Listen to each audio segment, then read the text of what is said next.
C'est la deuxième vidéo maintenant de cette nouvelle playlist sur la psychosexologie.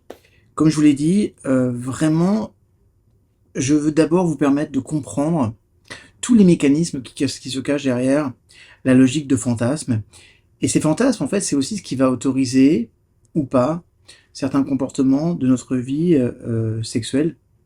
Et une fois encore, je vais bien plus loin, c'est que si on a bien parlé de psychosexologie, c'est que la part de psychologie dans notre sexualité est extrêmement importante et que cette sexualité, elle conditionne beaucoup de choses.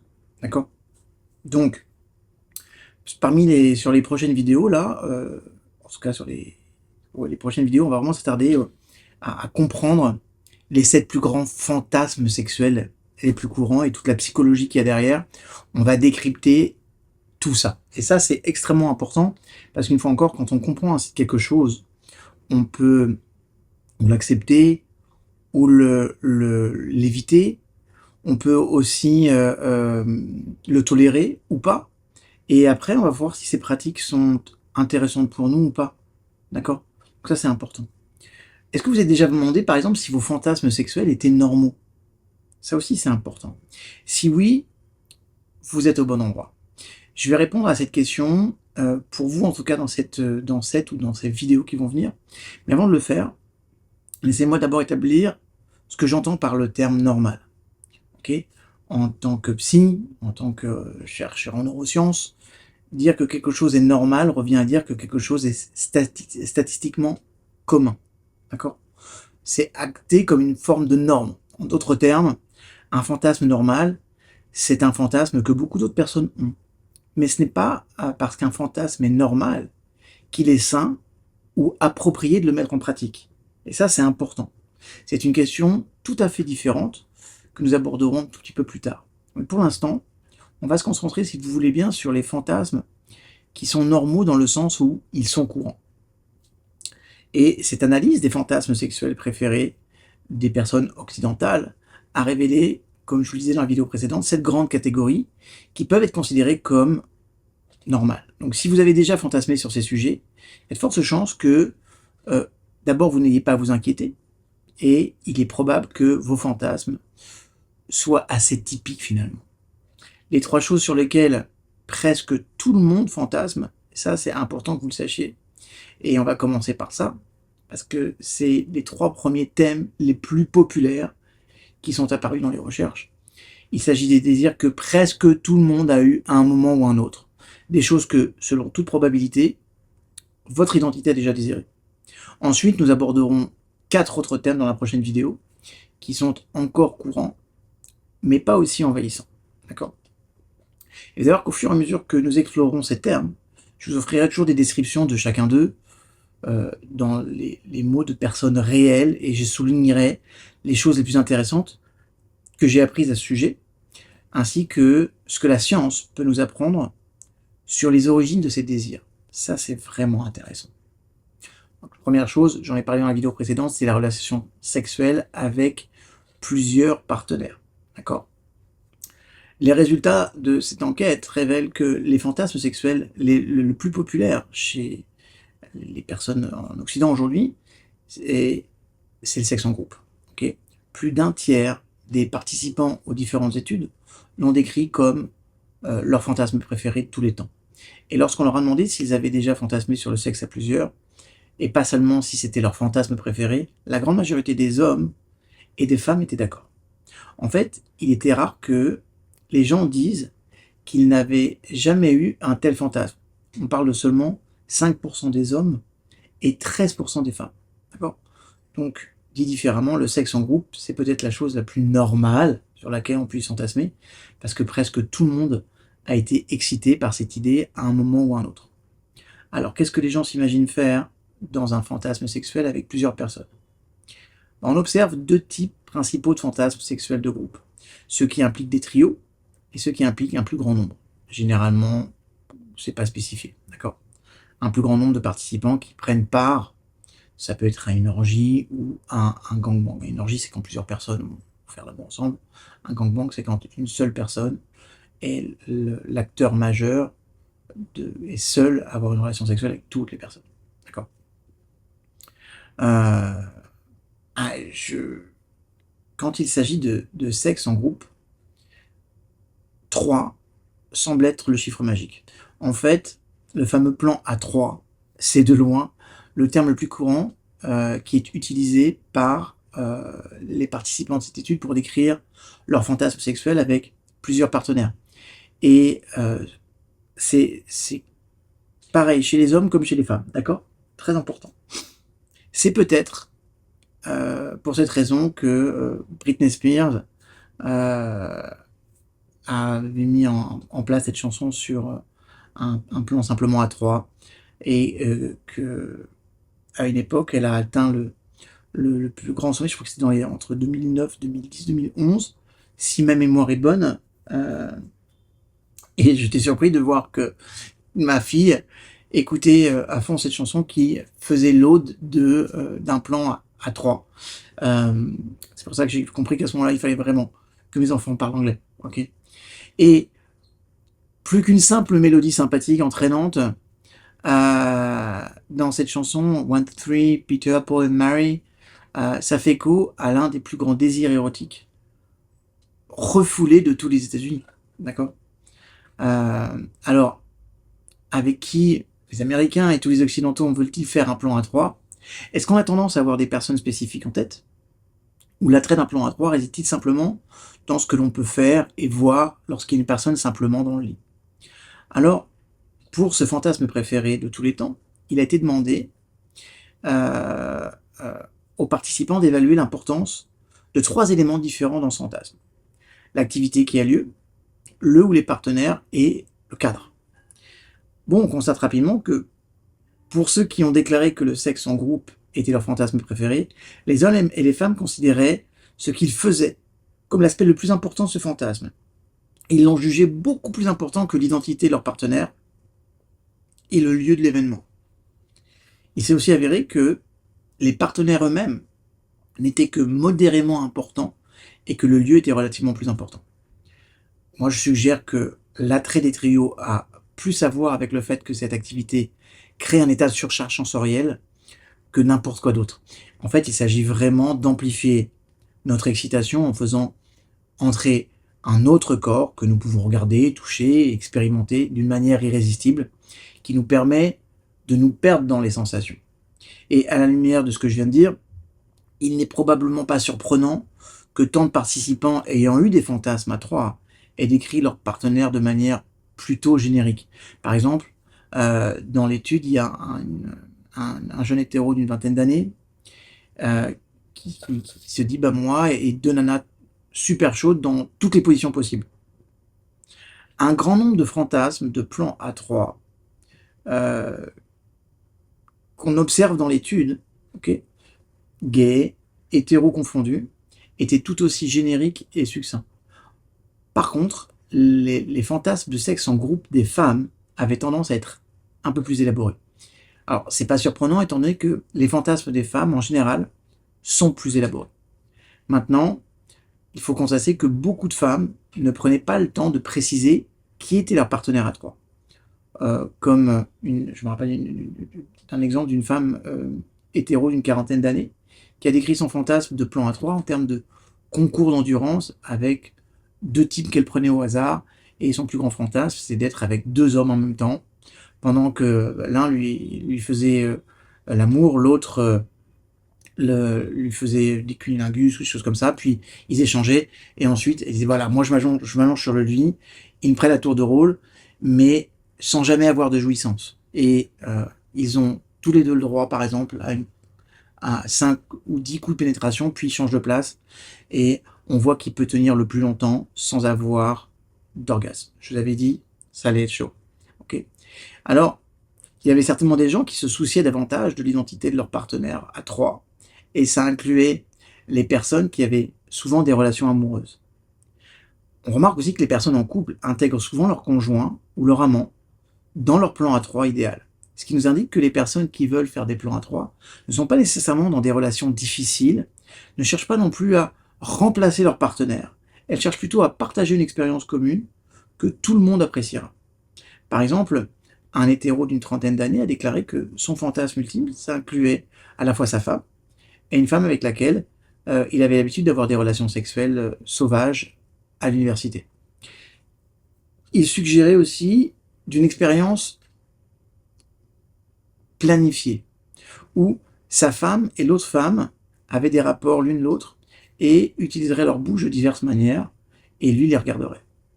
Et ensuite, ces femmes l'attireraient et lui feraient une fellation tout en se masturbant ensemble. En fait, quand on décrit ce genre de scène, il y a quelque chose qui est très intéressant. Okay, il y avait aussi, par exemple, une femme qui était pansexuelle d'une trentaine d'années, qui a inclus son partenaire dans son fantasme de ménage à trois, mais en même temps, elle a décrit la troisième personne comme quelqu'un de très générique. C'était mon fiancé et moi sommes tous les deux bisexuels, mais j'ai rarement eu l'occasion de le voir dans une situation comme ça avec un autre homme et tout ça. Et donc elle décrivait son fantasme de voir son homme dans ce genre de situation.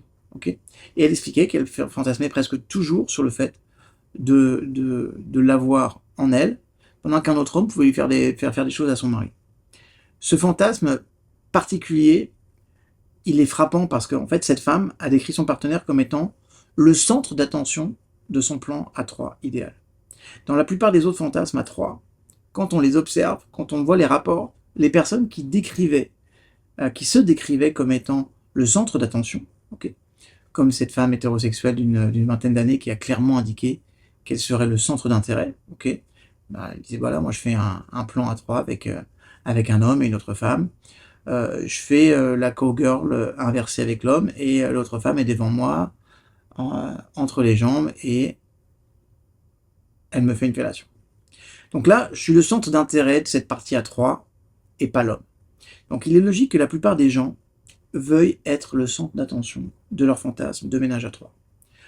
Autre chose, il est probable que ça augmente le sentiment de validation personnelle. Vous vous sentirez probablement plus attirant, désiré lorsque vous aurez la majorité de l'attention et de l'action. En plus, pour ceux qui ne se sentent pas très sûrs d'eux, le fait d'être le centre d'attention atténuera probablement toute inquiétude potentielle quant au fait que votre partenaire est plus intéressé par quelqu'un d'autre que vous. Et puis, il y a le fait que vous n'êtes pas satisfaite par une seule personne, mais par deux, ce qui va renforcer le sentiment de surcharge sensorielle dont je vous ai parlé tout à l'heure. Une autre observation, avant de vous en parler, on parle de fantasme, d'accord ? On parle de fantasme. On verra plus tard l'intérêt du passage à l'acte dans nos fantasmes. Mais pour l'instant, je veux juste qu'on retienne les choses, c'est que même quand je vous parle d'expériences qui sont des expériences relatées, ce ne sont pas des expériences que les personnes ont vécues, pas toujours, parfois elles l'ont vécu. Okay. Mais on parle surtout de fantasmes, et c'est important de le préciser. Donc une autre observation intéressante sur le fantasme à trois, c'est que le rapport entre les sexes des partenaires impliqués varie assez fortement.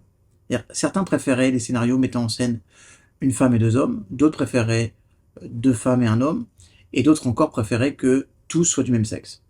Maintenant, j'ai remarqué une différence importante dans le rapport de genre préféré entre les hommes et les femmes. Une différence qui a été notée par des chercheurs sur une autre étude. Plus précisément, les hommes hétérosexuels sont beaucoup plus susceptibles de préférer les trios hommes, femmes et femmes que les trios femmes, hommes et hommes. Okay, alors que l'intérêt des femmes hétérosexuelles pour les trios ne dépend pas autant du rapport entre les sexes. Ça veut dire quoi? Ça veut dire que les femmes hétérosexuelles sont plus ouvertes au trio avec un partenaire du même sexe. Okay. Ça veut dire que les femmes s'identifiant comme hétérosexuelles sont également plus ouvertes que les hommes hétérosexuels à l'idée d'un ménage à trois entièrement composé de personnes du même sexe. Donc retenez bien ces résultats parce qu'ils sont les premiers d'une longue série qui seront évoqués dans ces vidéos, okay, dans ces capsules, en tout cas dans cette playlist, voilà ce que je cherchais, et qui suggèrent que les femmes peuvent être plus flexibles sur le plan érotique que les hommes en ce qui concerne le sexe de leur partenaire. On passe un cran au-dessus, le sexe à 4 ou plus. Alors bien sûr, le sexe à 3 n'est que la partie immergée de l'iceberg lorsqu'il s'agit de sexe en groupe, auquel d'ailleurs Britney Spears fait allusion à la fin de sa chanson. Okay, elle dit « Let's do it, you and me or 3, or 4, or the floor. Ok? Ça veut dire que certaines personnes fantasment sur un grand nombre de partenaires, comme dans une orgie ou un gangbang. Une fois encore, on parle de fantasme, on se détend. Ok?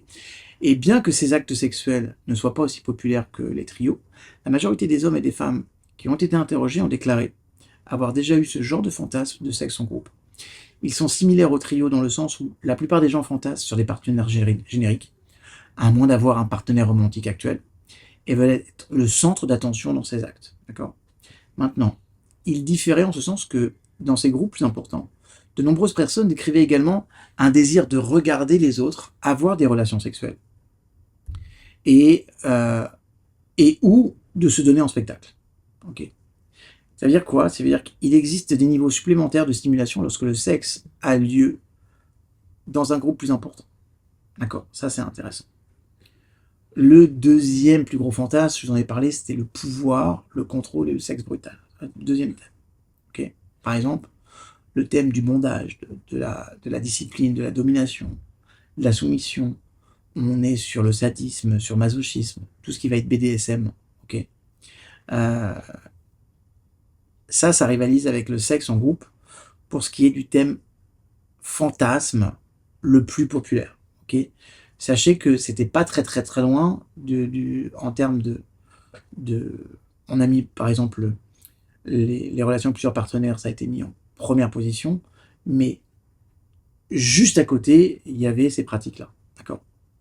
Donc, je vais définir tous ces termes dans un instant, mais de manière générale, on parle ici de désir sexuel qui évoque les thèmes du pouvoir, du contrôle et du sexe un peu brutal.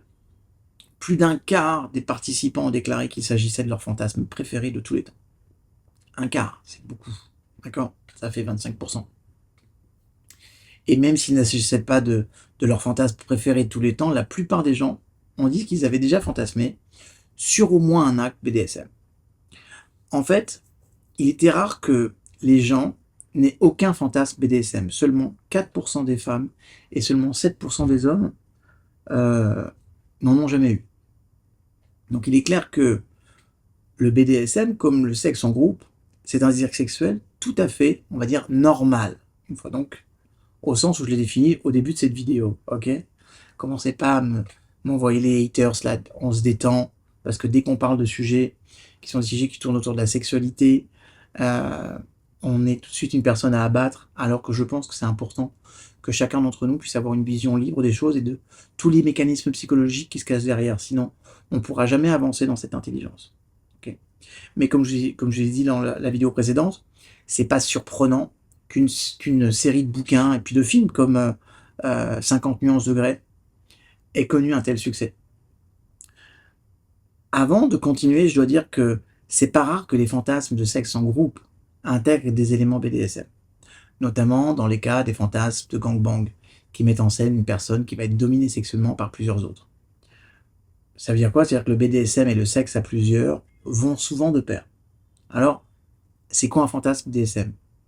En entendant ce terme, il y a beaucoup de gens qui évoquent immédiatement l'image d'un donjon médiéval rempli d'appareils de torture de la pire espèce. Et bien que certains adeptes BDSM aient ou voudraient avoir leur propre donjon et que certains d'entre eux apprécient ou fantasment sur le fait d'apprécier la douleur intense, il s'avère que le BDSM prend rarement cette forme dans les fantasmes ou dans la réalité. Le BDSM désigne en fait un ensemble très diversifié de pratiques qui peuvent aller de légères à sauvages. Donc pour mieux illustrer ce que je veux dire, je vais décomposer cet acronyme pour vous. Mais avant ça, je tiens à préciser qu'il y a beaucoup de chevauchements entre les différents éléments du BDSM et ce que les gens fantasment souvent sur plus d'un type. D'accord ? Ça veut dire quoi? C'est-à-dire garder à l'esprit que ce que l'on désire en matière de BDSM peut changer selon les contextes. Ça signifie par exemple qu'une personne qui souhaite être dominante dans un contexte donné peut souhaiter être soumise dans d'autres contextes, en fonction de son partenaire, en fonction de ses sentiments. Dans le jargon des praticiens du BDSM, les personnes qui aiment changer de rôle sont appelées des switch ou des switchers. Okay. Alors, le B, c'est bondage. Bondage. Okay. Le bondage, Ça consiste à prendre du plaisir à utiliser des moyens de contraintes physiques. Par exemple, certains peuvent s'inspirer de Christian Grey dans Fifty Shades of Grey, 50 nuances de Grey, et lier la main de leur partenaire avec une cravate, par exemple. Tandis que d'autres utilisent des menottes ou des chaînes, ou d'autres encore une barre d'écartement, une tige qui s'attache aux chevilles, afin de maintenir les jambes écartées. Le point commun de toutes ces activités, c'est qu'elles impliquent qu'une personne abandonne le contrôle de son corps à une autre. Souvent dans l'intention de se laisser utiliser comme un objet sexuel. Par exemple, une femme d'une trentaine d'années a décrit son désir d'être attachée et utilisée, mais d'une manière aimante. Être attaché par mon partenaire, il peut faire de moi ce qu'il veut. Ok. Et elle expliquait aussi dans ce rapport que, bien que je sois complètement sous leur contrôle, ils me traitent avec amour, me donnent du plaisir pendant que je suis attaché. Ils utilisent mon corps pour s'exciter, mais d'une manière que l'on ne peut pas qualifier, qu'on peut qualifier que d'affectueuse. Alors bien sûr, tout le monde ne veut pas être attaché. Certains veulent attacher leur partenaire, comme un homme hétéro d'une cinquantaine d'années, qui a décrit son fantasme préféré comme étant mon partenaire attaché et j'aurai le droit de faire tout ce que je peux et tout ce qui me vient à l'esprit. En tout cas, le résultat de l'enquête sur lequel je m'appuie pour faire ces premières vidéos suggère que beaucoup de personnes, quelque part, aiment le bondage. Beaucoup. Plus de 3/4 des participants ont déclaré avoir déjà eu des fantasmes de bondage. Et environ un tiers ont déclaré en avoir souvent. Ok. Moi, je soupçonne que le bondage est l'une des formes les plus populaires du BDSM, en partie parce qu'il est facile. Ok. Il ne demande pas beaucoup d'habileté ou d'imagination, et vous n'avez pas nécessairement besoin d'un équipement spécial non plus. Je veux dire, nous avons tous beaucoup d'articles dans nos placards qui pourraient fonctionner en cas de besoin. D'accord. Je vous laisse à votre imagination et à vos affaires. Mais c'est pourquoi le bondage est souvent la première étape dans l'exploration du BDSM, ainsi que la porte d'entrée vers des pratiques un petit peu plus avancées. Dans BDSM, il y a un D comme discipline. Okay.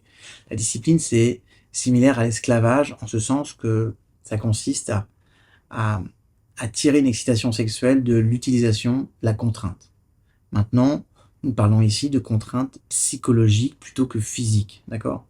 En d'autres termes, la discipline consiste à contrôler le comportement d'une personne, ce qu'elle est autorisée à faire ou à dire au moyen de règles ou de punitions, d'accord? Comme l'a décrit une femme hétéro d'une quarantaine d'années, je veux être contrôlée par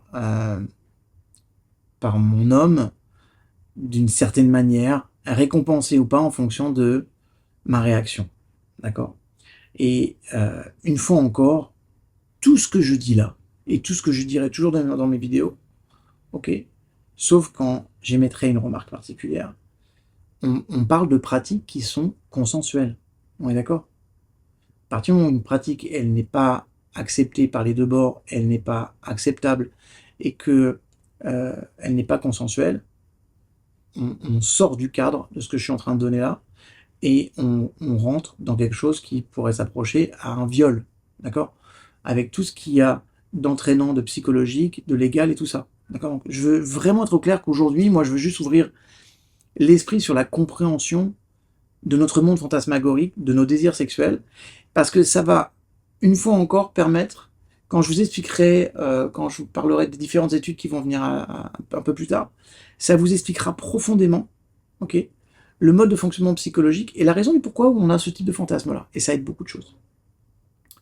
Je reviens à ce que je disais. Comme le bondage, la discipline implique également qu'une personne abandonne le contrôle à une autre. Maintenant, elle est très différente dans la mesure où aucun des deux ne joue un rôle passif. Le partenaire qui fait l'objet de la discipline est un participant actif qui doit se conformer à des ordres et aux commandes, ou bien en subir et apprécier les conséquences. Ok. Donc, c'est vrai que la discipline, c'est pas la domination, on fait dans la domination. Hein. Ok. Le D, c'est discipline, c'est domination. Il y a un aspect de domination. C'est pas aussi populaire que le bondage. Alors, le BDSM, pourquoi je vous ai parlé de discipline? Parce que c'est quand même un terme qui a été créé aux États-Unis. Au départ, le D, c'était discipline. Okay. On va discipliner l'autre. Okay. Mais on parle de domination. Un peu plus de la moitié des participants ont déclaré avoir déjà eu des fantasmes de domination. Et environ un cinquième ont déclaré en avoir souvent. Et par rapport au bondage, cette discipline, cette domination exige une participation plus active. Vous n'êtes pas seulement un récepteur passif de sensations physiques, mais plutôt un acteur qui joue un rôle. D'une certaine manière, la discipline, ce pôle de domination peut donc être considéré comme l'abandon du corps et de l'esprit à un autre. Tout le monde n'est pas à l'aise avec l'idée d'abandonner autant de contrôle, ce qui peut expliquer pourquoi le bondage a tendance à être un thème de fantasme beaucoup plus populaire que la discipline. D'accord. Il y a une différence quand même entre discipline et domination. Ok. Parce que donc la domination, c'est vraiment aussi la discipline, c'est je vais suivre des ordres. La domination, c'est physique et psychologique. D'accord. Le S, c'est soumission. Ok.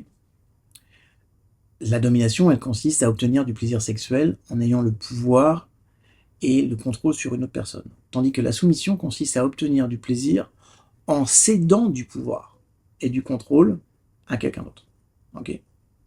Donc veuillez noter que le mot contrôle dont je parle ici, il peut être physique, psychologique, peut-être les deux, okay, qui peut ou pas impliquer du bondage ou de la domination. D'accord.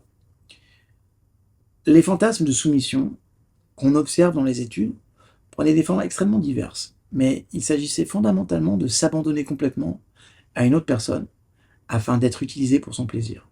Par exemple, un hétéro d'une trentaine d'années a décrit son désir de se soumettre à une dominatrice et il disait, voilà, moi j'ai le fantasme d'être dominé sexuellement par une femme. Je veux qu'on me soumette totalement à tous mes besoins et à tous mes désirs. Je veux qu'elle me fasse tout ce qu'elle veut. Qu'elle me dise de me pencher, qu'elle me dise d'encaisser comme un homme. Je veux qu'elle me prenne avec une sangle jusqu'à ce que je sois épuisé. Et puis ensuite, je veux qu'on m'oblige à faire tout ce qu'on veut. La lécher, partout jusqu'à ce qu'elle ait un orgasme. Ok. Il y avait aussi une femme bisexuelle qui, à la fin de l'adolescence, a exprimé le désir de se soumettre à un homme qui s'occuperait d'elle, être mise en laisse, forcée à me mettre à genoux, puis un homme qui écrit des mots sur elle, qui sont des mots d'insulte sur son corps. Il y a des personnes qui vont demander à ce que le partenaire lui crache dessus, ou force à tout ce qu'il veut qu'il lui fasse, et bref, être un peu traité comme une esclave. D'accord. Dans ces deux cas, la personne ne voulait pas seulement se soumettre, mais aussi être humiliée d'une certaine manière. Par exemple, être obligée de se comporter comme un homme, être forcé à se mettre à genoux, être traité de salope. Ok.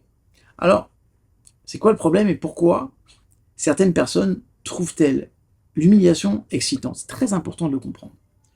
Probablement parce que la douleur psychologique a le même effet sur nous que la douleur physique, du fait que les deux activent les mêmes zones du cerveau. Il faut le savoir.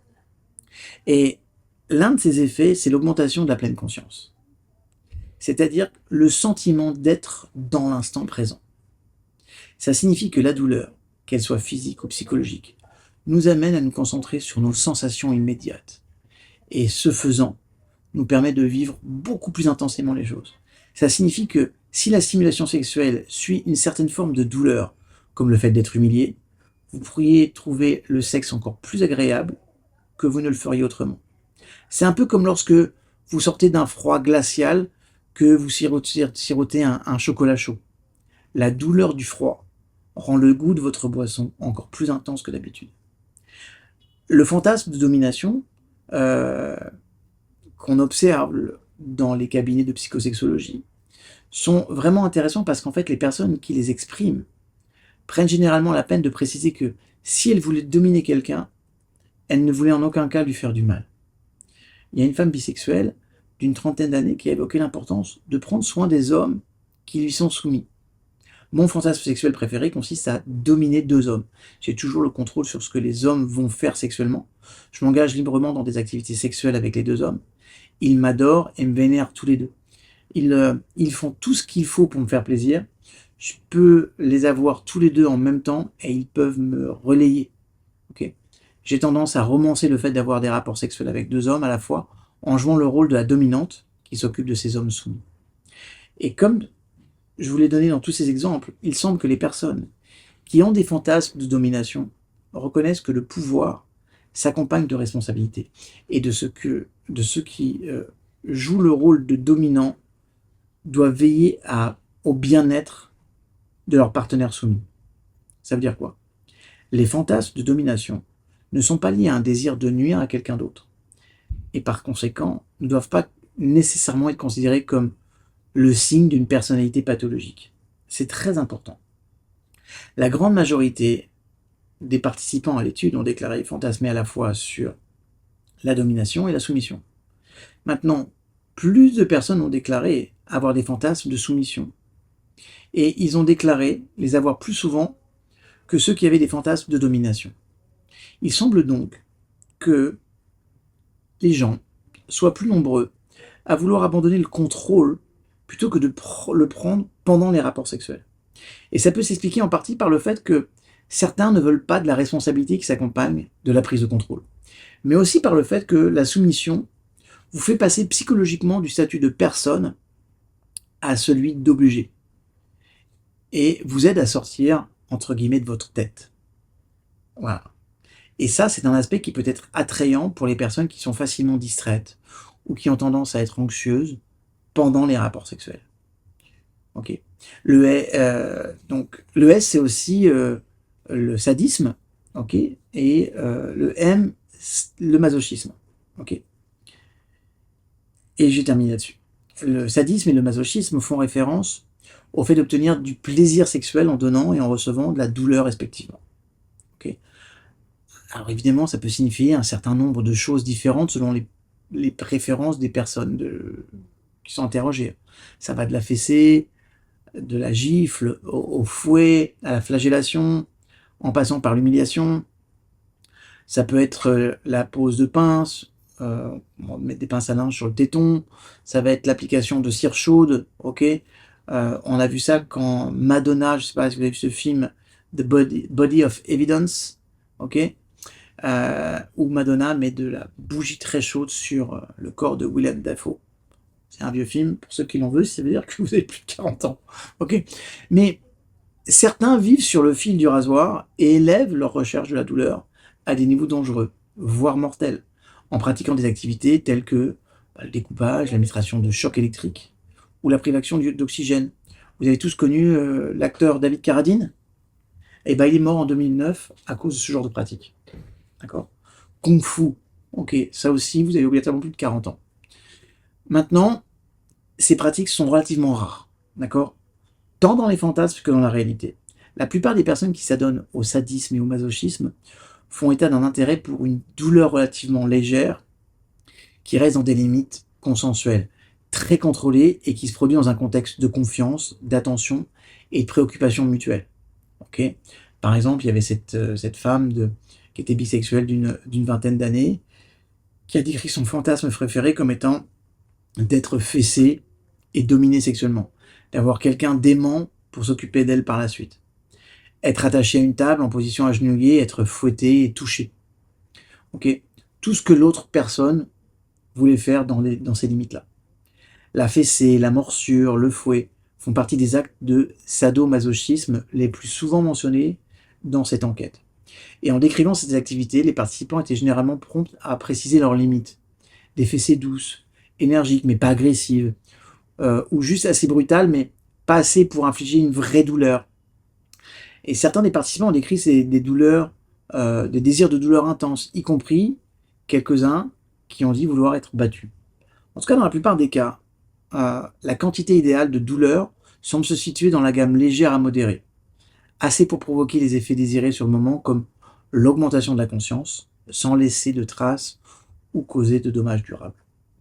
La plupart des participants à cette enquête ont déclaré avoir aussi des fantasmes de sadisme et de masochisme. En tout cas, d'une manière générale, il est plus courant de fantasmer sur le fait de recevoir de la douleur, sous une forme ou sous une autre, que de fantasmer sur le fait de donner de la douleur. Ok. Et puis, je vais parler du troisième plus gros fantasme, puis après on fera les 4 suivants des 7 plus importants, d'accord, sur une autre vidéo. Le troisième fantasme le plus courant, c'est les rapports sexuels forcés. Ok. L'un des types de fantasmes, les BDSM les plus courants rapportés par les participants, c'est le sexe forcé. Ok. Alors, j'ai choisi de couvrir ce fantasme et vous comprendrez, j'en parlerai plus tard dans des vidéos spécifiques. Ok.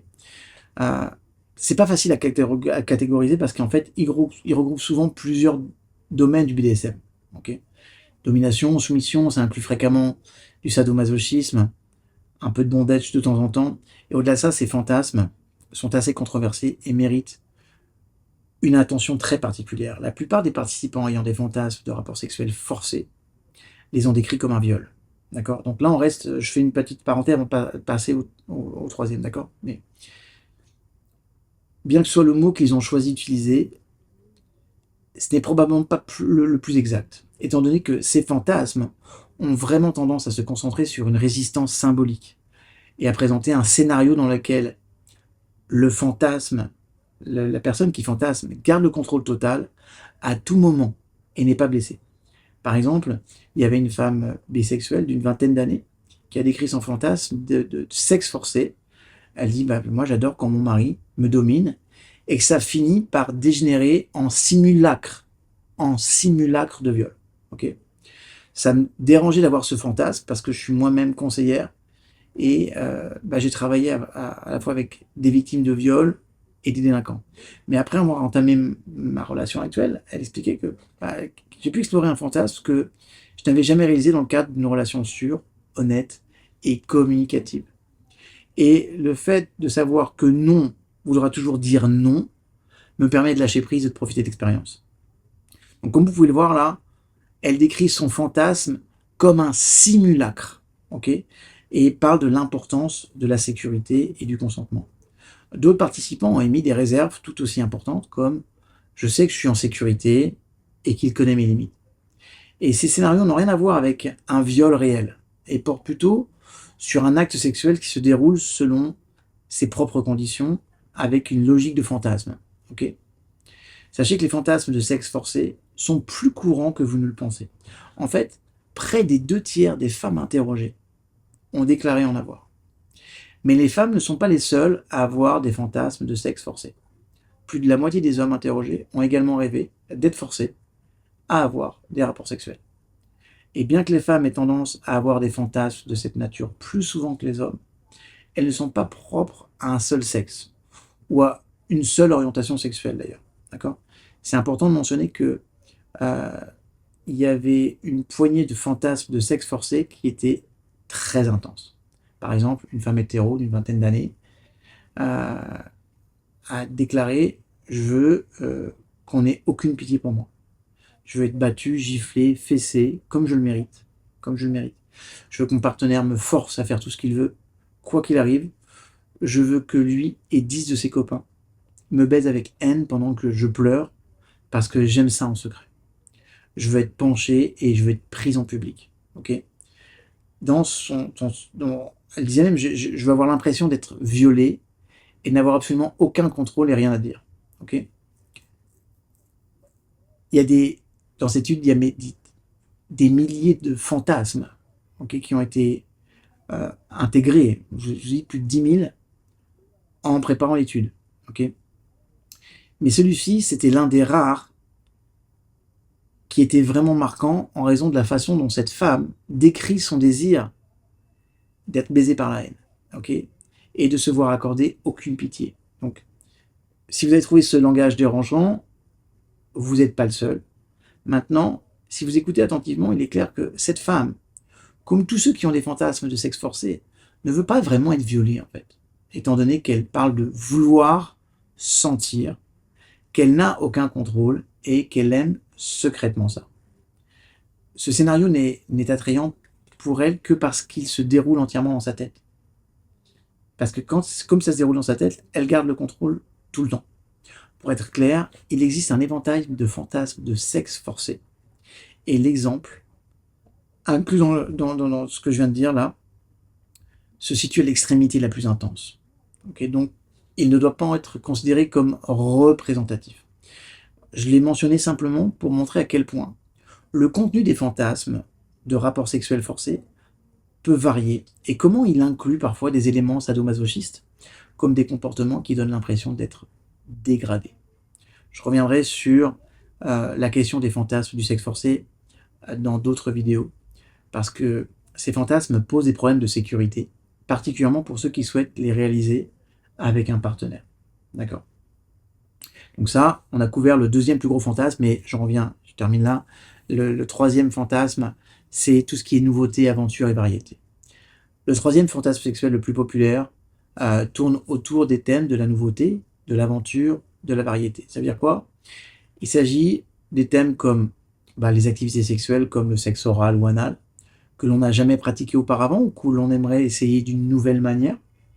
Faire l'amour dans un cadre unique, sur la plage, dans un avion, et avoir des rencontres sexuelles inattendues, surprenantes ou excitantes, comme faire l'amour en public ou essayer un nouveau sextoy.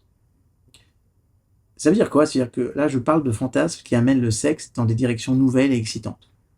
De tels fantasmes étaient extrêmement courants parmi les participants de l'enquête. Environ 1 sur 5 a décrit la nouveauté comme son fantasme préféré de tous les temps. Et un nombre bien plus important encore a déclaré fantasmer sur la nouveauté à l'occasion. Ça veut dire que ça fait aucun doute qu'il y a un certain chevauchement avec les fantasmes de sexe en groupe, le BDSM, qui sont tous deux attrayants pour de nombreuses personnes, précisément parce qu'ils représentent aussi une manière nouvelle et différente de faire l'amour. Maintenant, il était logique de séparer le sexe en groupe et le BDSM parce que ça ne serait pas leur rendre justice que de dire qu'ils ne sont rien d'autre qu'un désir de nouveauté. Comme vous le verrez un petit peu plus loin dans les vidéos que je vais faire, ces fantasmes ont des origines psychologiques et des motivations qui vont bien au-delà du simple désir d'expérimenter quelque chose de différent. Donc il est important de souligner que nouveauté, aventure et variété, c'est l'une de ces choses qui ont une signification différente sur les personnes. Ce qui est nouveau et aventureux pour une personne peut être aussi considéré comme routinier et ennuyeux pour une autre. La nouveauté, c'est donc l'un des thèmes de fantasmes les plus variés que l'on va considérer. Donc pour faciliter la discussion, on va décomposer ce thème en désir d'activité sexuelle nouvelle et excitante, et en désir de sexe avec des cadres et des lieux variés. C'est-à-dire qu'au-delà de la position du missionnaire, qui est le fantasme de nouvelles activités sexuelles, comme dans le cas du sexe en groupe ou des fantasmes BDSM, ce qui excite la plupart des gens dans les fantasmes de nouveauté, c'est l'acte sexuel lui-même. Ce qu'ils font est généralement plus important que l'identité de leur partenaire ou le lieu où il se déroule. Donc c'est pas surprenant d'apprendre que ces fantasmes tendent à se concentrer sur des choses comme le sexe oral ou anal, plutôt que sur l'acte sexuel le plus traditionnel de tous les temps, c'est-à-dire le missionnaire. Parmi les participants à l'enquête, les activités spécifiques que les gens souhaitaient pratiquer variaient certainement beaucoup, mais il ressortait clairement d'un certain nombre de leurs descriptions que beaucoup étaient attirés par ces actes simplement parce qu'ils ne faisaient pas partie de leur routine sexuelle habituelle. Par exemple, il y a un homme gay d'une quarantaine d'années qui a résumé son fantasme préféré de tous les temps en ce sens, le sexe oral parce que moi je ne reçois pas. Voilà. Au-delà du sexe oral et anal, les participants ont décrit des désirs de changer les positions habituelles de leur rapport sexuel. Par exemple, la position de la levrette est la plus fréquemment mentionnée dans les fantasmes préférés des personnes. En général, c'est la position préférée des hommes et la deuxième préférée des femmes, comme vous allez voir dans les chiffres que je vais vous donner. En tout cas, il est intéressant de noter que les hommes et les femmes fantasment plus souvent sur le fait que leur partenaire se retrouve au-dessus d'eux pendant le rapport sexuel, ce qui correspond bien à la conclusion que j'ai donnée précédemment, selon laquelle les gens ont tendance à fantasmer davantage sur le fait d'être soumis que sur le fait d'être dominant. Ou peut-être est-ce simplement le signe que beaucoup de gens sont paresseux. Ça peut être ça aussi. Alors, vous savez quoi, ce qu'on va faire? On va voir la position sexuelle sur laquelle la plupart des personnes fantasment le plus fréquemment. Ok? Et comme ça va vous donner une vision. Donc, je vous parlerai de la position, et le chiffre que je donnerai, c'est à chaque fois les hommes et les femmes. Par exemple, pour la levrette, c'est le fantasme de 32,4 d'hommes et 33,3% de femmes. Okay, face à vous et sur le dessus. 21,6 pour les hommes, 15,8 pour les femmes. Face à face avec votre partenaire sur le dessus. Les hommes fantasment de ça 26,9, les femmes 38,2. La position de la cuillère, si vous ne savez pas, merci Internet. 2,4 pour les hommes, 2,3 pour les femmes. Okay. La position inversée du cowboy, cowgirl, 7,7 pour l'homme, 2% pour la femme. Et pour les autres fantasmes, on était au 7,7 en termes de position pour les hommes et 6,7 pour les femmes. Ok. En fait, il y a même des personnes qui ne fantasment pas sur les rapports sexuels. Ok.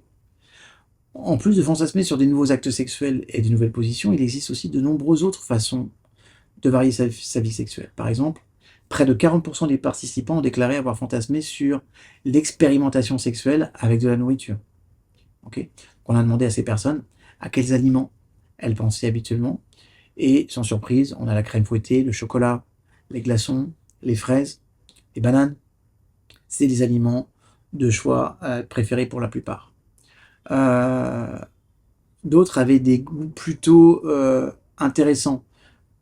La vinaigrette, parfois il y a quelqu'un qui a dit du fromage, le bleu de Brest, c'est ça, ok. Des épis de maïs, ok. Il y a même quelqu'un qui a dit de la nourriture pour chien, donc autant vous dire que sur les 10 000 personnes, il y a des choses un peu bizarres. Et puis il y a quelqu'un qui avait dit, ça m'avait marqué ça, c'était le chewing-gum du film de Willy Wonka, ok. Et le moins difficile des participants a écrit tout ce sur quoi un homme peut éjaculer et qui puisse être ensuite mangé. Voilà. Donc, il y a un nombre encore plus important de répondants, et des 2/3, avaient fantasmé sur l'intégration de la technologie dans leurs ébats amoureux. Alors, bien sûr, certains fantasment à la fois sur la nourriture et la technologie. On fait, par exemple, on a une scène mythique de George Costanza dans le film The Blood. Okay, George essayait de réaliser ce qu'il appelait le tiercé, faire l'amour en regardant une télévision, okay, et en engloutissant un sandwich au pastrami.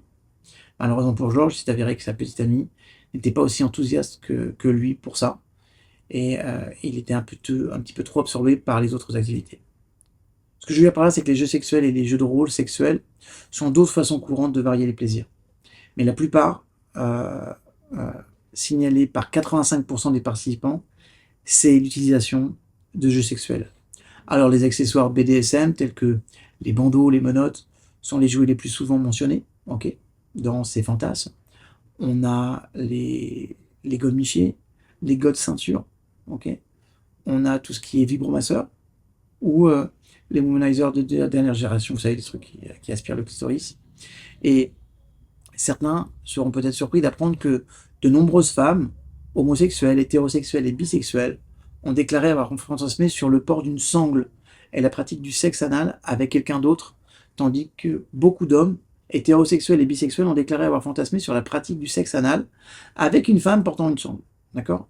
Donc cette activité est connue sous le nom de pegging, okay, et comporte parfois une composante BDSM, comme le montrent les fantasmes suivants, soumis par une femme d'une vingtaine d'années qui s'identifie comme sexuellement fluide. C'est-à-dire, actuellement, l'un de mes plus grands fantasmes sexuels tourne autour du pegging, pour être plus précis, le pegging d'un homme très masculin. Je trouve l'idée de m'engager dans une activité sexuelle avec un homme masculin, grand, musclé et soumis, très excitant. Alors, curieusement, vous allez vous rendre compte que le pegging est très populaire dans l'enquête. D'accord ? Pourquoi c'est populaire ? Une partie de l'attrait vient probablement du fait qu'il s'agit d'une nouveauté dans le sens où il va à l'encontre des rôles traditionnels des sexes, plaçant les femmes dans une position dominante et les hommes dans une position soumise. Cependant, il y a un petit peu plus que ça. Alors bien sûr, le fait qu'il soit tabou peut le rendre attrayant pour certains. Mais il y a aussi une explication biologique. Le sexe anal peut stimuler la prostate masculine. On appelle ça le point P. Ce qui, pour de nombreux hommes, se traduit par des orgasmes très puissants et très intense. Ok. Donc il devrait être clair maintenant que les personnes veulent que leur vie sexuelle soit remplie d'activités diverses et variées. Ils ne veulent pas simplement se contenter de faire la même chose pour toujours. Ils veulent expérimenter et mélanger les choses. Et pour s'en convaincre, il suffit, je vais vous donner quelques chiffres qui présentent des activités sexuelles les plus courantes sur lesquelles les gens fantasment et les différences entre les hommes et les femmes. En tout cas, ce qu'il faut retenir de ces données, c'est que, les hommes et les femmes veulent beaucoup de variété dans leur vie sexuelle. Les hommes et les femmes veulent de la variété dans leur vie sexuelle. Et bien qu'il y ait évidemment quelques différences dans les chiffres, il y a en fait beaucoup de points communs entre les activités que les hommes et les femmes désirent. Les seules exceptions étant que les hommes sont un peu plus susceptibles de fantasmer sur le 69 et le sexe anal. Okay. Maintenant, une chose particulièrement fascinante et qui a été notée dans les recherches, c'est la similitude frappante entre les hommes et les femmes en ce qui concerne les fantasmes de recevoir un rapport sexuel anal. Près des 2 tiers des personnes de chaque sexe avaient déjà fantasmé à ce sujet. Si l'on considère que l'échantillon était majoritairement hétérosexuel, c'est 72% quand même des personnes qui ont répondu, on peut en déduire qu'un nombre considérable d'hétérosexuels semble prendre goût à l'idée de la pénétration, et vraisemblablement à un orgasme du point P. Alors bien entendu, comme je n'ai pas demandé aux participants avec qui ils souhaitaient avoir des relations sexuelles anales, certains pourraient interpréter ces résultats comme un signe que certains hétéros ne sont peut-être pas aussi hétéros qu'ils le prétendent. C'est pas tout à fait exact. On peut tout à fait apprécier avoir un ressenti anal sans pour autant rentrer dans cette notification de l'homosexualité. D'accord ? Les actes sexuels sur lesquels les personnes fantasment le plus souvent. Embrasser. Ok ? Les hommes fantasment quasiment pas là-dessus. Jamais, rarement. Parfois, c'était jamais de 9%, rarement 11% pour les baisers. Parfois, ils fantasment 21, 28,1 et pour les femmes, souvent, c'était, je reprends, le fantasme du baiser. Jamais, rarement, parfois, souvent. Ok, jamais 2,9, souvent 57,4 et parfois 28. Pour les femmes, toujours pour le baiser, jamais, rarement, parfois, souvent, jamais de 5, rarement de 10, parfois 18% et souvent 69. Masturbation mutuelle. Les hommes, jamais, rarement, parfois, souvent, jamais 9,9. Rarement 19,7. Parfois 34,9. Souvent 35,5. Les femmes, jamais 15%. Rarement 23. Parfois 28, souvent 31. Faire une fellation ou un cunnilingus. D'accord ? Les hommes, jamais 2,7, rarement 6,5, parfois 21,2, souvent 69,9. Le chiffre est intéressant. Les femmes, 5,9, jamais, rarement 11,8, parfois 25,2 et presque 60%, 57,1 pour souvent. Recevoir une fellation. Ok, les hommes, jamais 3%, rarement 9%. Parfois, on est à 21,5 et souvent 66,6. Ça veut dire que 66% des personnes de l'étude fantasmaient de recevoir une fellation. Pour les femmes, c'est 6,2 jamais, rarement 12,6, parfois 23,1 et recevoir un cunnilingus 58,1. Le fameux 69, la fellation stimulée, simultanée, ensemble. Hommes, jamais 10,6, rarement 18,9, parfois 28,8 et souvent 41,7. Pour la femme, jamais 32,5, 26,2 pour rarement, parfois 19,7 et souvent 21,6. Vous comprendrez plus tard pourquoi les femmes fantasment moins à 69 que les hommes. Rapports sexuels vaginaux, jamais 6,9, rarement pour les hommes, 5,2, parfois 12,6 et souvent 75,4. Et les femmes, ça va de jamais à 1,4 à souvent 83,7%. Donc la femme va plus penser quand elle fantasme à la pénétration.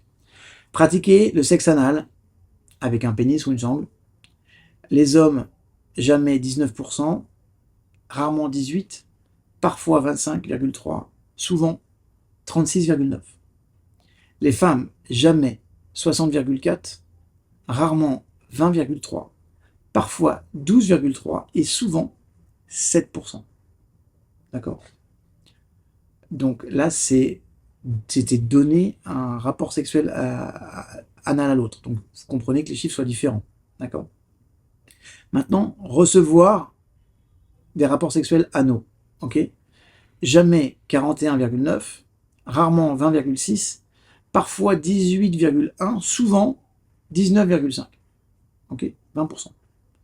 Et les femmes, jamais 38,9, rarement 19,3, parfois 22,7 et souvent 19,2. Utilisation de jouets sexuels, jamais 15,9, souvent, allez, 27%, mais on vient parfois à 35%. Okay. Avec des femmes, utilisation de jouets qui vont de 14% à jamais, parfois 34,5, souvent 31. Au-delà de la chambre à coucher, c'est-à-dire fantasme sur le sexe dans un environnement varié. La nouveauté et l'aventure ne consistent pas seulement à essayer de nouveaux actes sexuels et de nouvelles positions. Après tout, les corps humains ne peuvent pas se contorsionner dans tous les sens possibles. Donc, beaucoup d'entre nous cherchent à injecter de la nouveauté et de l'aventure dans leur vie sexuelle en pratiquant leur acte préféré ailleurs que dans leur propre lit. Même si ce n'est pas aussi important que l'acte sexuel lui-même, on constate que le cadre, c'est un élément très important des fantasmes de nouveauté de nombreuses personnes. En fait, les participants ont déclaré que le cadre était un élément plus important dans leur fantasme de nouveauté que dans leur fantasme de sexe en groupe ou de BDSM. Et lorsqu'on lit les fantasmes préférés des participants, le public est apparu comme le cadre préféré. Public, ça peut bien sûr signifier beaucoup de choses. Mais pour certaines personnes, l'endroit spécifique n'a pas vraiment d'importance tant qu'elles font l'amour dans un endroit où d'autres personnes sont ou pourraient être présentes. Maintenant, certaines personnes ont inclus des lieux publics très spécifiques dans leur fantasme. Le plus souvent, des lieux comme un bureau, une salle de bain, un ascenseur, un bar, un vestiaire, un parc. La plupart de ces fantasmes de sexe en public semblent être motivés par la même chose. Un sens de l'aventure, le frisson de pouvoir être observé ou pris sur le fait. Et beaucoup des participants ont explicitement dit quelque chose dans ce sens, y compris un homme hétérosexuel d'une cinquantaine d'années, qui a décrit son fantasme préféré comme faire l'amour avec une étrangère dans un lieu semi-public avec le risque d'être découvert.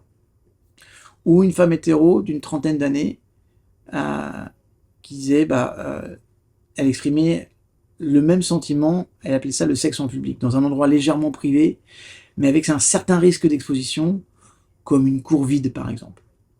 Et vous voyez, dans ces exemples, les personnes qui ont des fantasmes de sexe en public ne veulent pas nécessairement que d'autres personnes les regardent faire l'amour, elles veulent simplement qu'il y ait un risque que ça se produise. Et en ce sens, ces fantasmes sont très différents des fantasmes d'exhibitionnisme ou des scénarios dans lesquels les personnes veulent vraiment se donner en spectacle. On y reviendra dans une autre vidéo. Les fantasmes de sexe en public visent donc davantage à améliorer le sexe en induisant un élément de risque, de peur, plutôt qu'autre chose. Et c'est logique si l'on considère que de nombreuses recherches ont montré que les gens qui ont tendance à confondre les émotions fortes, comme la peur et la colère, avec l'excitation sexuelle. Et alors, vous allez dire comment ça se fait? En fait, parce que ces émotions stimulent notre corps. Ça accélère les battements de notre cœur, ça rend la respiration plus lourde, ok? Et on va avoir un afflux sanguin et sensoriel dans nos parties génitales. Okay, et même si tous ces changements corporels ne sont pas sexuels en soi, il est facile de les interpréter à tort comme tels, surtout parce qu'ils produisent une présence de stimuli sexuels très puissants, comme une personne que vous trouvez sexy, par exemple. Okay. Je donne un autre exemple. Les hommes hétérosexuels à qui l'on demande de faire du jogging sur place pendant quelques minutes. Donc ils ont augmenté leur niveau d'excitation physiologique avant d'évaluer l'attrait d'une inconnue, la trouvent souvent plus sexy que les hommes hétérosexuels sédentaires. Ça veut dire quoi? C'est-à-dire que le sentiment d'excitation des personnes qui font de l'exercice semble se transférer à l'inconnu d'une manière qui intensifie leurs sentiments généraux d'attraction vers elle. Donc l'idée clé ici, c'est que si nous fantasmons sur le sexe dans un contexte qui évoque beaucoup d'émotions fortes, comme le faire en public, ça a le potentiel de produire un état d'excitation sexuelle beaucoup plus intense que la pensée du sexe dans un endroit moins nouveau, comme notre propre lit. Les autres lieux publics mentionnés dans les fantasmes préférés sont la plage, le plein air, la nature, la douche. Et dans leurs fantasmes sur la plage et dans la nature, les participants se souvent, pas toujours, empressés de préciser qu'il s'agit d'endroits éloignés ou isolés, ce qui indique qu'il ne s'agit pas tant du risque de découverte que de la façon dont le cadre lui-même les fait se sentir libres, détendus, sensuels, romantiques, et surtout dans la façon dont cela améliore le sexe. Un homme hétéro d'une quarantaine d'années a parfaitement résumé ça. Il disait « L'un de mes principaux fantasmes serait d'être en plein air, le vent soufflant sur mon corps. C'est très stimulant. » Pas du tout de crainte de se faire prendre. Et là, il est intéressant de noter qu'il n'a même pas mentionné le sexe dans ce fantasme. C'est presque une réflexion, après coup. C'est-à-dire que les fantasmes des femmes concernant le roman ont tendance à être un peu plus élaborés, prenant beaucoup plus de temps pour planter le décor. Par exemple, une femme hétérosexuelle d'une vingtaine d'années a raconté que son fantasme consistait à marcher sur la plage pendant une nuit chaude d'été. La plage est vide, il n'y a que moi et mon partenaire qui respirons l'air marin. Nous avons une bouteille de champagne qui est encore fraîche. Nous allongeons directement sur la plage et nous commençons à nous regarder. Puis, nous commençons à enlever nos vêtements l'un l'autre et on s'embrasse agressivement, puis nous commençons à faire l'amour et le faisons pendant toute la nuit. Ce fantasme-là, c'est un excellent exemple d'une situation dans laquelle le cadre a un effet profond. La chaleur de l'air estival, l'odeur de l'océan, le goût du champagne, tout ça, ça se combine pour créer une expérience multisensorielle qui améliore le sexe. Donc si on y réfléchit bien, les fantasmes de ce type visent en fait, à produire le même état mental que celui recherché par certains praticiens BDSM. La pleine conscience. Je veux être présent. Okay, le fait d'être ici et maintenant. Okay. Les cadres fantaisistes élaborés ont pour but de favoriser la relaxation et d'éliminer les distractions de manière à permettre une expérience plus intense du sexe et de l'environnement dans lequel il se déroule. Okay. On a demandé à des participants combien de fois ils avaient fantasmé sur le sexe dans un certain nombre d'endroits spécifiques. On a découvert que la plupart des gens fantasment sur le sexe dans plusieurs endroits. Plus des trois quarts d'entre eux ont déclaré avoir fantasmé sur des lieux exotiques, les plages, les chutes d'eau, des plans d'eau. Alors ça peut être des jacuzzis, la piscine, des douches. Après, c'est la nature, la forêt, des champs. Ça peut être des hôtels ou dans des voitures. Moins nombreux, mais quand même majoritaires, sont ceux qui ont déclaré avoir des fantasmes sexuels dans des lieux très publics, comme le lieu de travail, l'école, la bibliothèque, l'avion. Les personnes qui ont fantasmé sur les autres, ce qui suggère que les cadres sont simplement plus importants et plus désirables pour certaines personnes, alors que ces trois types de fantasmes, qu'est-ce que tous ces fantasmes-là ont en commun? Ces trois-là, d'accord? Dans une prochaine vidéo, on verra les 4 autres qui seront, donc on aura fait le tour des 7 tours, d'accord? Mais ce qui relie les 3 principaux thèmes de fantasmes qu'on a abordés jusqu'à présent, c'est qu'il s'agit fondamentalement de changer les choses en matière de sexe. Varier les partenaires, les sensations, les activités et les lieux. Il est tout à fait logique que les fantasmes de variété sexuelle soient si populaires, étant donné qu'en fait, il y a de nombreuses recherches qui ont montré que notre excitation tend à s'habituer et à diminuer avec le temps en réponse à un même stimuli sexuel. Et pour que l'énergie coule à nouveau, nous devons mélanger les choses. D'accord?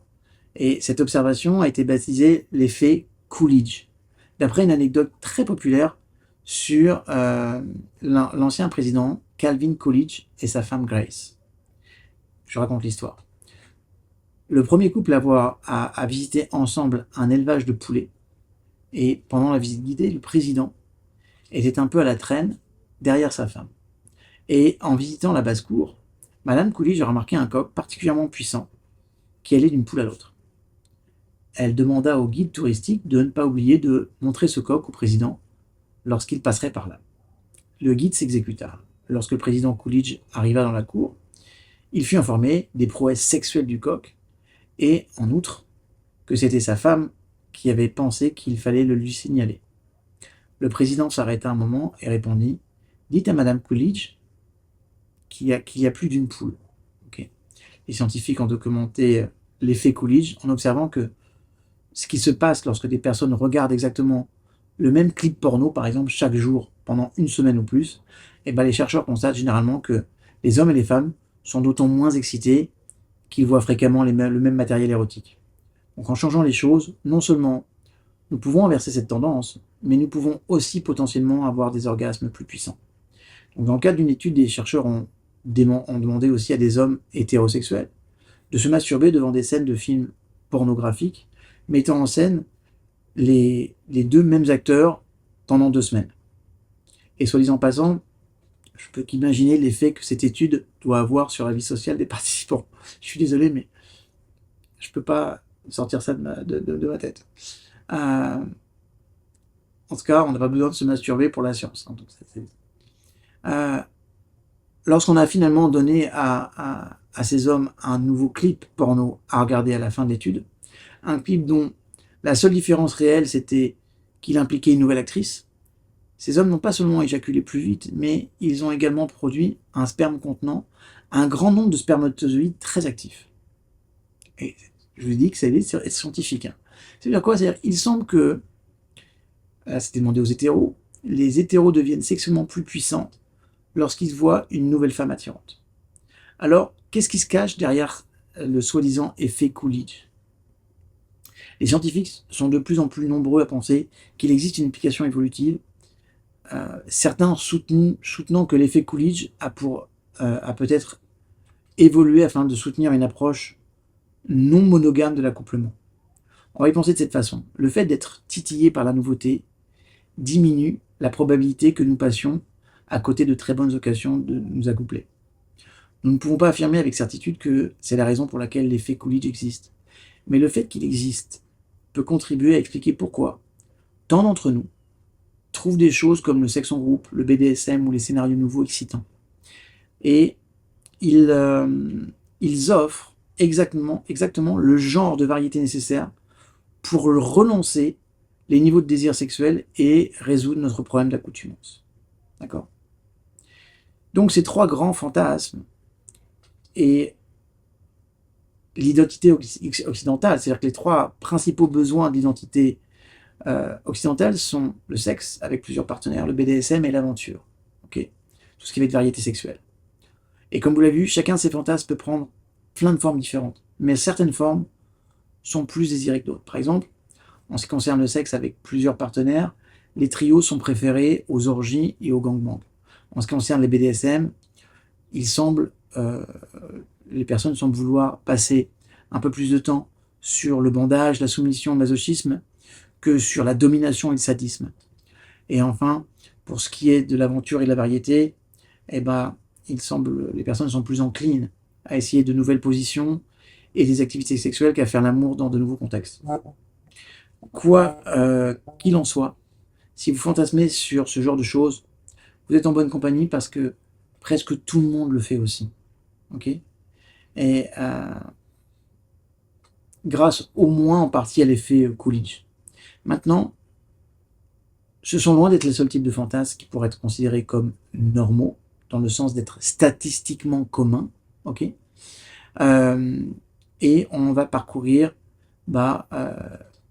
d'autres fantasmes, okay, et notamment on en verra 4 aux thèmes importants qui sont apparus dans les études, et bien qu'ils soient moins courants que les 3 grands fantasmes, ils sont certainement encore populaires, et en fait clairement d'autres éléments normatifs de l'identité sexuelle. Ok, donc on va voir ça un petit peu plus loin. Une fois encore, ce n'est pas parce qu'un fantasme il est normal qu'il est sain. Donc je plante le décor ici, je sais que la vidéo elle est un peu longue, mais c'est important de bien comprendre tous les mécanismes autour du fantasme. On va revenir sur chacun d'entre eux et on va le détailler. D'accord? Et après, on verra si cette pratique, elle est conseillée ou pas. Et si vous pouvez ou pas l'intégrer, ou si vous ne devez absolument pas l'intégrer dans votre vie. Mais vous aurez ce qu'on appelle une conscience de votre identité sexuelle et de l'orientation sexuelle qui est la vôtre, pour pouvoir prendre plus de plaisir avec beaucoup plus de conscience. Ça marche? Merci d'être jusqu'au bout, c'est une longue vidéo, je vous aime.